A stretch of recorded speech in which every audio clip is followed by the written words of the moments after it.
नमस्कार दोस्तों, स्वागत है आप सभी का आज एक और नई कहानी में जिसका शीर्षक है मकड़ी का जाला।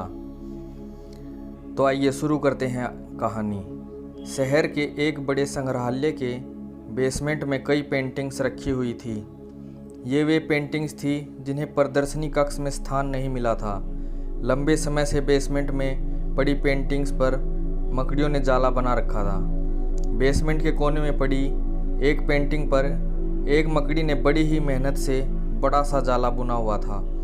वह उसका घर था और वह उसके लिए दुनिया की सबसे प्यारी चीज़ थी। वह उसका विशेष रूप से ख्याल रखा करती थी। एक दिन संग्रहालय की साफ सफाई और रखरखाव का कार्य आरंभ हुआ। इस प्रक्रिया में बेसमेंट में रखी कुछ चुनिंदा पेंटिंग्स को म्यूजियम के प्रदर्शनी कक्ष में रखा जाने लगा। यह देख संग्रहालय के बेसमेंट में रहने वाली कई मकड़ियाँ अपना जाला छोड़कर दूसरी जगह चली गई, लेकिन कोने की पेंटिंग की मकड़ी ने अपना जाला नहीं छोड़ा। उसने सोचा कि सभी पेंटिंग्स को तो प्रदर्शनी कक्ष में नहीं ले जाया जाएगा, हो सकता है इस पेंटिंग को भी न ले जाया जाए।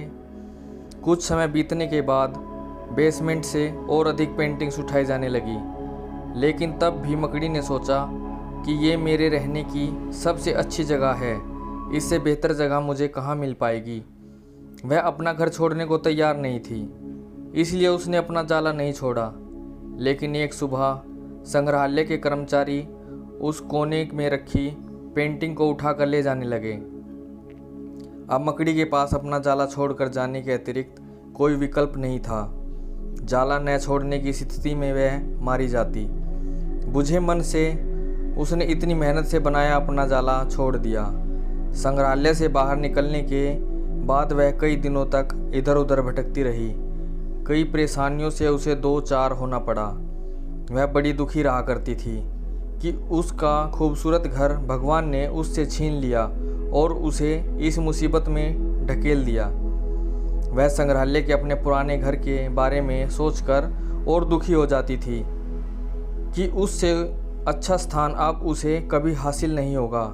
लेकिन उसे अपने रहने के लिए स्थान तो खोजना ही है, इसलिए वह लगातार प्रयास करती रही। आखिर में एक दिन वह एक सुंदर बगीचे में पहुंची। बगीचे में एक शांत कोना था जो मकड़ी को बहुत पसंद आया। उसने फिर से मेहनत आरंभ कर दी और कुछ ही दिनों में पहले से भी सुंदर जाला तैयार कर लिया। यह उसका अब तक का सबसे खूबसूरत घर था।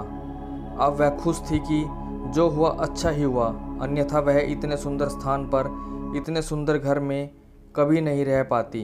वह खुशी खुशी वहाँ रहने लगी और भगवान को शुक्रिया करने लगी कि जिसकी वजह से उसको पहले से भी अच्छा घर मिल सका।